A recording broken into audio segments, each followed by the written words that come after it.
Today we are going to be unboxing, setting up, burning, and reviewing the Caminus M medium wood stove from RBM Outdoors. This stove can be purchased by itself or in a bundle with any tent available on the RBM website. When you receive this stove, it comes in a thick cardboard box with packing straps. Inside that box, there's a wooden box which actually holds the stove itself. I love product presentation. They could send you this stove in a plain old box and pretend it doesn't matter how it looks. But the fact of the matter is, when you open a package and it looks as good as this does, it makes you feel very good about what you just bought. This is a wooden box with metal trim, the RBM logo embossed on the front, steel clasps on the front, spring-loaded handles on the sides, and metal hinges on the back. Yes, it is heavy, but it's also heavy duty. The box itself measures 27 by 12 by 17, and the stove itself is not much smaller than that. Now, when we open the box, you can see that everything is packed tight in here. It's like a game of Tetris. So if you want to get this back in the box exactly how it came out, you might want to take pictures before you start unboxing it. The first thing we see is a giant carry bag that is made to pack all this stuff in case you don't want to take this extra big box with you. It is an oversized bag with a long zipper along the top and the awesome RBM Outdoors logo on the front. We have an instruction booklet and a small camouflage bag with a piece of heat-resistant material that goes under the stove in your tent. Next, we have two metal heat shields in case you want or need to replace the glass in the stove. Everything else is packed inside the stove inside this box, and it is in there tight. There's just enough room to get your fingers in the handles to pull the stove out of the box, but there is styrofoam on each end and the whole thing is wrapped with stretch wrap. Now, this thing is beautiful. If anything could ever be referred to as shiny and new, it is this stove at this moment. The RBM logo is right on the front under the handle. It has heat deflectors on the sides and the back held in place by wing nuts, spring handles on the drawer on the bottom, the damper on the front, and the clip on the door to open and close, and it even has the RBM bear in the smokestack. If we turn it on its side, you can see there are 4 legs on the bottom that fold out. If we loosen the wing nuts and remove the heat deflectors, you can see there are glass panels which allow you to look straight inside the stove. In fact, you have to remove the heat deflectors when you first open the stove before you use it because there are small pieces of protective foam that need to be removed. I highly recommend you save every piece of packing foam because there's a reason it was packed like this in the first place. Now, you can see there is cardboard through the glass there. That needs to be saved as well. And if we open the front, you can see where everything else is packed tight inside there. We've got a pair of gloves, more foam, of course, and all the stove pipes are in here as well. 2, 3, and be careful taking them out because these are sharp. 4, 5. And last but not least, we have the ash shovel. Now, if you look inside, you can see those 2 pieces of cardboard I was talking about. We need to remove those. They're easy to get out if you just take your ash shovel, slide it under there, and pull on that. Then you can just fold it and pull it right out. And like I said, save these because when you pack your stove again, you're going to want to put these in to protect the glass. And number 2. Set those aside. Look how shiny and clean that is right now. And now we can see all the way through the glass. And that's where you can sit there and watch your fire burn while you're in your tent. Now enjoy this moment while you can, because as soon as you start using this, everything immediately starts getting tarnished. This is my second Caminus M stove from RBM. We just used this last week when we were camping by the lake. It was in the 40s outside, and this thing kept it in the 70s inside the tent. So let's pull it out here and put it together. Each of these sections of pipe is 19 inches, and they sit down in each one before it about 2 inches.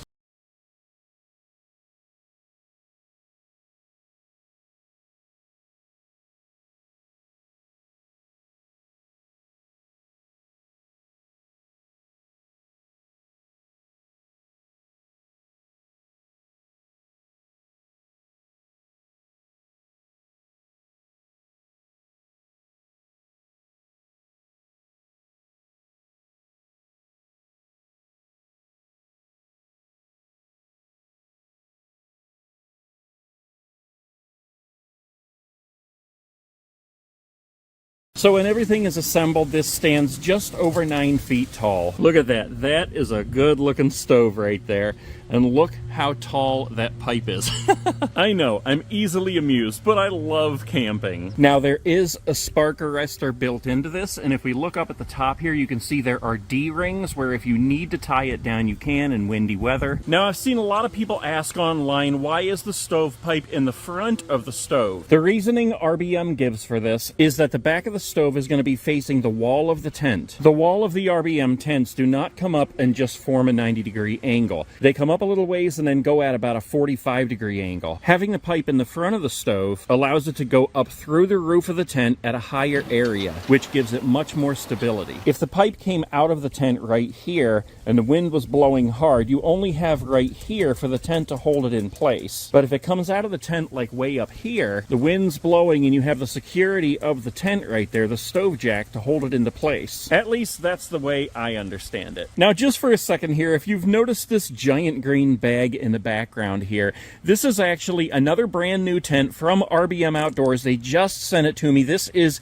the Hexagon tent, and it came with an extra floor. I'm actually working on that unboxing and setup video as we speak here at the same time that I'm doing the stove video. So make sure you stick around for that. So let's take a couple more measurements here real quick before we start burning. The door is 6.5 by 7 inches, and the firebox itself is 10 by 10 by 19.5 inches. If we look down inside the stovepipe receptacle, you can see where there is a ceiling for the firebox that actually hangs down another inch. There's also a 3-inch space in the back of the firebox on the ceiling, and this is all to allow airflow. When you're burning, as you turn the damper open and close, the air goes in there, and you can actually look through the glass here and see the flames being pulled with the air back here and up into that area there. That pulls the heat and the smoke through here and then up through your pipe. And the top here gets hot enough that you can cook on. And I mean, it gets red hot, so you want to be careful how much wood you put in here. You don't want to fill this any more than 2/3. Now, while I'm thinking about it, I'm also going to tell you that I have a portable TV that we were using last week in our tent. And there was about 2 feet from this side of the stove to the TV. There was a lot of heat coming off there, enough that it could damage that TV, so we had to use one of the heat deflectors.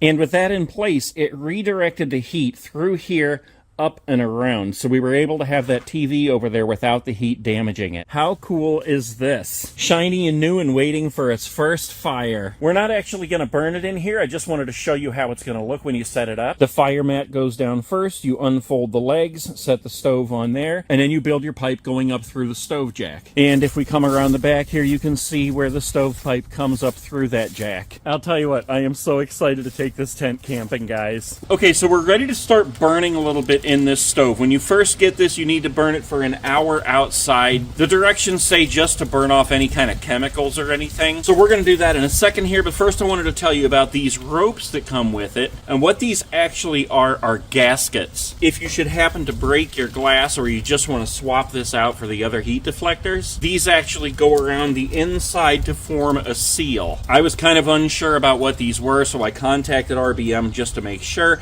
and that's what that is. So I'm sure you all know how to start a fire. We're going to start with some of this packing material I have here.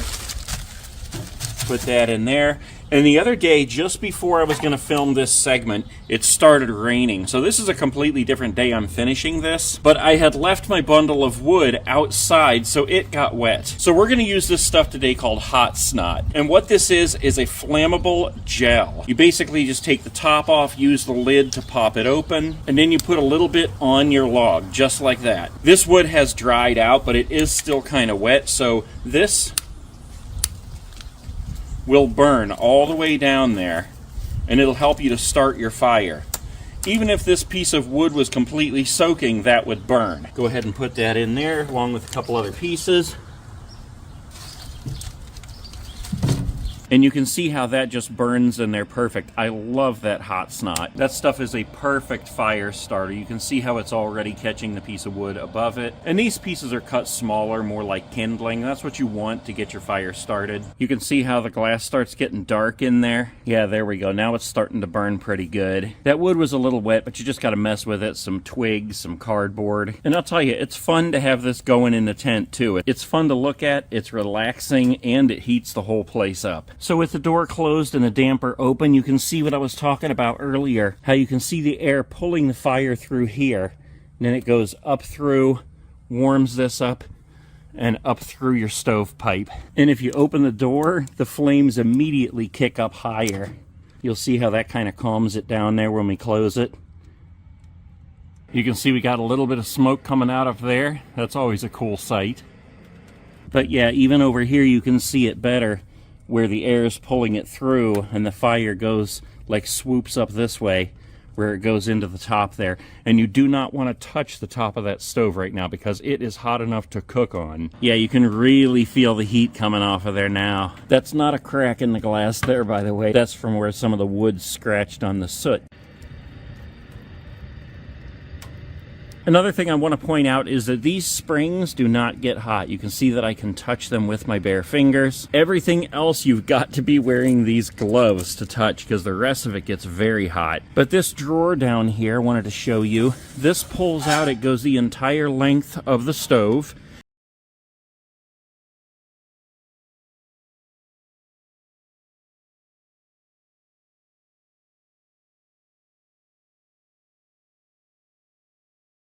And that is a solid floor in there, so no ash falls into here. So I'm not really sure what the entire purpose of that is, unless maybe when you're cleaning it out with your shovel, you can pull this out and it'll catch ash as you pull it out. Other than that, it does provide another heat barrier so your floor isn't getting so hot. So there it is, guys. Caminus M medium tent stove from RBM Outdoors. If you have any questions, feel free to leave them in the comments below. I'll do my best to answer. So I'm just going to let that burn there for about another half an hour, 45 minutes. Then I'll let it cool down, pack it all away, and it will be ready for our camping trip.